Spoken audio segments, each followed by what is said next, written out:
आज के अखबार की मुख्य खबर यह है कि बीजापुर में नक्सलियों ने आईडी विस्फोट किया और उसमें कुल 9 लोग मारे गए। 8 हमारे सेना के जवान थे और जो गाड़ी जो चला रहे थे ड्राइवर वो भी मारे गए। इसका मतलब यह हुआ कि 9 परिवार बर्बाद हो गए। हमारी 9 बहनें विधवा हो गई, बच्चे अनाथ हो गए, माता पिता का बुढ़ापे का जो सहारा था वो खत्म हो गया। और ये पहली बार नहीं हुआ है, हर साल होता रहता है। कभी 10 मारे जाते हैं, 10 जवान मारे जाते हैं, कभी 20 जवान मारे जाते हैं, कभी 25 जवान मारे जाते हैं, और ये पूरा लगातार सिस्टम चल रहा है।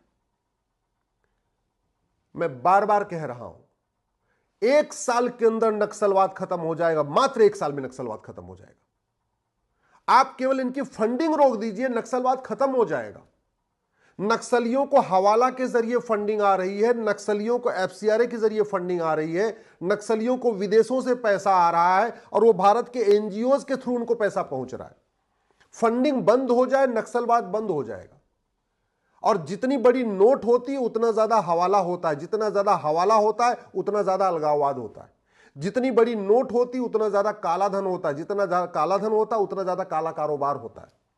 इन नक्सलियों की फंडिंग हवाला के जरिए भी हो रही है, भारत के अंदर जो काला धन पैदा हो रहा है उससे भी हो रही है, विदेशों से भी पैसा आ रहा है, एनजीओज के जरिए भी फंडिंग हो रही है, एनजीओज को पैसा एफसीआरए के जरिए आ रहा है। तो नक्सलवाद रोकना है तो जो एफसीआरए कानून है 2010 में बना हुआ था उसको खत्म करिए और साथ में साथ 100 रुपए से बड़ी नोट बंद कर दीजिए। नहीं चाहिए 100 रुपए से बड़ी नोट।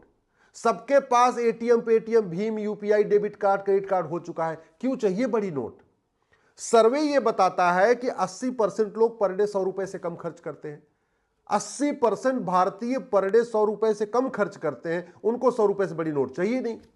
जो 20% लोग 100 रुपए से ज्यादा पर डे खर्च करते हैं उनके पास एटीएम, पेटीएम, भीम, UPI, debit card, credit card है, तो 100 रुपए से बड़ी नोट की जरूरत ही नहीं है। 100 रुपए से बड़ी नोट बंद करते ही मैं कह रहा हूं हवाला भी बंद हो जाएगा, कालाधन भी बंद हो जाएगा, हवाला कालाधन बंद हो जाएगा, इनकी फंडिंग बंद हो जाएगी, नक्सलवाद दम तोड़ देगा। दूसरा, हर परिवार के पास बैंक खाता हो चुका है, हर परिवार बैंक से जुड़ा हुआ है। फिर 5,000 रुपए से महंगे सामान का अगर हम कैश लेन देन बंद कर दे तो पूरा का पूरा ये जो खेल चल रहा है ना, काला कारोबार, ये अपने आप बंद हो जाएगा। हर परिवार के पास आधार है, संपत्ति को आधार से लिंक कर दे, अपने आप ये जो काले धन और बेनामी संपत्ति वाला खेल चल रहा है ये भी बंद हो जाएगा। इसके अलावा आज तक हमने नक्सलियों का narco polygraph brain mapping test नहीं किया। नक्सली पकड़े जाते हैं, उनको हम सरेंडर करा लेते हैं। कभी हमने उनका narco polygraph brain mapping test करके ये नहीं पूछा कि तुम्हें नक्सली किसने बनाया था, कौन कौन इस पूरे गिरोह में था, कौन कौन नेता तुम्हारे नक्सलवाद को प्रमोट करता था, कहां कहां से तुम्हें फंडिंग आती। हमने कुछ पूछा नहीं। नक्सलियों को पकड़ते, वो हथियार डाल देते, बस खत्म, बात हो गई। अरे कम से कम नक्सलियों को पकड़ के उनका narco polygraph brain mapping test करिए, टेस्ट करके पता करिए कि फंडिंग कहां से आ रही है, भारत के अंदर उनका कौन कौन मददगार है। और जो नक्सलियों के मददगार हैं, चलो ठीक है नक्सलियों ने सरेंडर कर दिया, उनको कुछ मत करिए, लेकिन कम से कम जो उनके मददगार हैं नक्सलियों के, उन्होंने ज्यादा बड़ा पाप किया है, ज्यादा बड़ा अपराध किया है। जो नक्सलियों के मददगार हैं उनके खिलाफ एनएसए लगाइए, नेशनल सिक्योरिटी एक्ट लगाइए। नक्सलियों के मददगारों के खिलाफ यूएपीए लगाइए। नक्सलियों के मददगारों के खिलाफ वेजिंग वॉर की धारा लगाइए। नक्सलियों के मददगारों के खिलाफ देशद्रोह की धारा लगाइए। नक्सलियों के मददगारों के खिलाफ गैंगस्टर एक्ट लगाइए।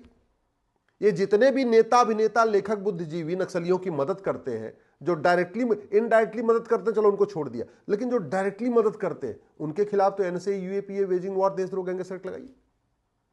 केवल आप भारत में 100 रुपए से बड़ी नोट बंद कर दीजिए, 5,000 रुपए से महंगे सामान का कैश लेन देन बंद कर दीजिए, प्रॉपर्टी को आधार से लिंक कर दीजिए, नक्सलियों के मददगारों के खिलाफ एनएसए, यूएपीए, वेजिंग वॉर, देशद्रोह, गैंगस्टर एक्ट लगाना शुरू करिए। मैं गारंटी के साथ कहता हूं 1 साल के अंदर नक्सलवाद खत्म हो जाएगा। और इतना करने से केवल नक्सलवाद खत्म नहीं होगा, कश्मीर का अलगाववाद खत्म हो जाएगा। जो मैं कह रहा हूं 1 साल के अंदर मणिपुर का कुकियों का जो आतंकवाद चल रहा है वो भी खत्म हो जाएगा। पूरे देश में शांति आ जाएगी। और यही नहीं, जो धर्मांतरण हो रहा है, अल्टीमेटली धर्मांतरण की फंडिंग भी विदेशों से आ रही है और भारत के अंदर हवाला के जरिए हो रही है, धर्मांतरण भी रुक जाएगा। फंडिंग बंद हुई, विदेशों की फंडिंग बंद हुई, अंदर से हवाला की फंड हुई, घुसपैठ भी रुक जाएगी। भ्रष्टाचार को आपने गंभीर अपराध घोषित किया, कालाधन, हवाला को गंभीर अपराध घोषित किया, और जैसे ही आपने 100 रुपए से बड़ी नोट बंद कर दिया, वैसे ही आपका ये जो जगह जगह मदरसे बनते जा रहे हैं ये भी रुक जाएंगे। लब जिहाद लैंड जिहाद का भी जो खेल चल रहा है ये भी रुक जाएगा। तो एक साल के अंदर आपका नक्सलवाद भी खत्म हो सकता है, माओवाद भी खत्म हो सकता है, अलगाववाद भी खत्म हो सकता है, घुसपैठिए भी अपने आप घुसपैठ भी बंद हो जाएगी, धर्मांतरण भी रुकेगा, लब जिहाद भी रुकेगा, लैंड जिहाद भी रुकेगा, मदरसा जिहाद जो चल रहा है ये भी रुकेगा। केवल और केवल इतना करना है कि भारत में वन नेशन वन टैक्स लागू करना है। यानी आप सारे टैक्स खत्म कर दीजिए, इनकम टैक्स, जो GST, toll tax, road tax आ रहा है, 100 रुपए से बड़े नोट बंद कर दीजिए, 5,000 रुपए से महंगे सामान का कैश लेन देन बंद कर दीजिए, 50,000 रुपए से महंगी प्रॉपर्टी को आधार से लिंक कर दीजिए, और देश विरोधियों की 100% संपत्ति जब्त करने, नागरिकता खत्म करने, आजीवन कारावास, फांसी देने की व्यवस्था शुरू करिए, वो भी साल भर के अंदर। साल भर के अंदर पिछले 75 साल में हमारे हजारों सैनिक बलिदान हो चुके, हजारों हमारी बहनें विधवा हो चुकी हैं, हजारों माता पिता बर्बाद हो चुके हैं। उनके जब जो सेना में सैनिक बेटा जाता है वो मार दिया जाता है तो बच्चे अनाथ हो जाते हैं। लेकिन आज तक नक्सलियों की, अलगाववादियों की, कट्टरपंथियों की, जिहादियों की, कुकी आतंकवादियों की, किसी के भी जो मदद करने वाले उनका कुछ नहीं हुआ। आज तक किसी भी अलगाववादी की न 100% संपत्ति जब्त हुई, न नागरिकता खत्म हुई, न उसको फांसी हुई। आज तक किसी भी जो इनकी मदद करने वाले उनके भी कुछ नहीं हुआ। तो हो क्या रहा है, फंडिंग आए जा रही है, विदेशों से फंडिंग आ रही है, भारत के अंदर से फंडिंग चल रही है, और वो उनका तो धंधा है। नक्सलवाद फैलाना एक प्रोफेशन है। और कितनी बार पकड़े गए ये नक्सलवादी, माओवादी, अलगाववादी, कट्टरपंथी पकड़े गए। पता चला उनकी दिल्ली में बड़ी बड़ी कोठियां हैं, उनके गोवा में उनकी कोठियां हैं, उनकी होटलें चल रही हैं।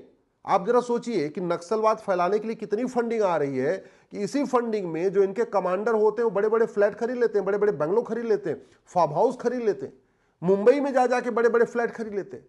जब तक फंडिंग नहीं बंद होगी तब तक नक्सलवाद नहीं रुकेगा, जब तक भ्रष्टाचार, काला धन नहीं खत्म होगा तब तक माओवाद नहीं रुकेगा, जब तक काला धन हवाला भ्रष्टाचार खत्म नहीं होगा तब तक जिहाद खत्म नहीं होगा, जब तक काला धन हवाला भ्रष्टाचार खत्म नहीं होगा तब तक घुसपैठ नहीं रुकेगी, जब तक काला धन हवाला भ्रष्टाचार नहीं रुकेगा तब तक धर्मांतरण नहीं रुकेगा, जब तक काला धन हवाला भ्रष्टाचार नहीं रुकेगा तब तक मदरसा जिहाद नहीं रुकेगा, जब तक काला धन हवाला भ्रष्टाचार नहीं खत्म होगा तब तक लब जिहाद नहीं रुकेगा। भारत को सुरक्षित बनाना है तो काला धन हवाला भ्रष्टाचार खत्म करना ही पड़ेगा, नार्को पॉलीग्राफ ब्रेन मैपिंग कानून बनाना ही पड़ेगा, जस्टिस विद इन ईयर लागू करना ही पड़ेगा, और कोई तरीका नहीं है। नहीं तो वो मारते रहेंगे, पेपर में अखबार छपती रहे, पेपर में न्यूज छपेगी, 1-2 दिन बाद सब भूल जाएंगे, सब भूल जाएंगे।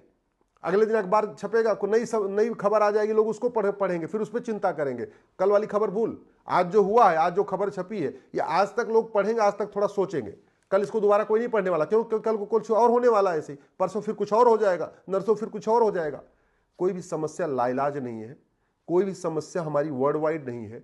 भारत की जितनी समस्याएं हैं वो सबका इलाज संभव है, लेकिन उसके लिए नियम कानून बदलना पड़ेगा, पुलिस चार्टर लागू करना पड़ेगा, जुडिशियल चार्टर लागू करना पड़ेगा, टैक्स चार्टर लागू करना पड़ेगा, आपको रिफॉर्म करना पड़ेगा। भय बिन होय न प्रीत, ये भगवान राम ने कहा था। हम भगवान श्री राम की पूजा तो करते हैं, लेकिन राम नीति भय बिन होय न प्रीत को लागू नहीं करते। हम भगवान कृष्ण की पूजा तो करते हैं, लेकिन जो कृष्ण नीति थी, सठे साठ्यम समाचरित, उसको लागू नहीं करते। और हमारे देश में वैसे भी पहले हमारे पूर्वज भी कहते हैं, गांव में कहा जाता है, लोहा लोहे को काटता है। ये जो माओवादी हैं, जो नक्सली हैं, अलगाववादी हैं, इनका मानवाधिकार नहीं होता है। हम जबरदस्ती उनके मानवाधिकार की चिंता कर रहे हैं। मानवाधिकार मानव का होता है, दानव का नहीं। ये नक्सली, ये माओवादी, ये जिहादी, ये अलगाववादी, ये धर्मांतरण कराने वाले मिशनरी, ये मानव नहीं है, दानव है। दानव के लिए एक ही इलाज है। राम ने कहा था भय बिन होय न प्रीत, भगवान श्री कृष्ण ने कहा था सठे साठ्यम समाचरित, दंड का भय करिए, सब ठीक हो जाएगा। आखिर सिंगापुर में नक्सलवाद, माओवाद, जिहाद मजहबी उन्माद नहीं है? दुबई में नक्सलवाद, माओवाद, जिहाद मजहबी उन्माद नहीं है? जापान में नक्सलवाद, माओवाद, अलगाववाद, कट्टरवाद, जिहाद नहीं है? दुनिया के कई देशों में नहीं है। क्यों? क्योंकि वहां कानून का खौफ है। अरब में नहीं है, बाकी छोड़िए, अरब में भी नहीं है, कानून का खौफ है। जब तक कानून का खौफ नहीं पैदा होगा तब तक बातें करने से न माओवाद खत्म होगा, न नक्सलवाद खत्म होगा, न जिहाद खत्म होगा, न मजहबी उन्माद खत्म होगा। कानून बदलेंगे, सब खत्म हो जाएगा।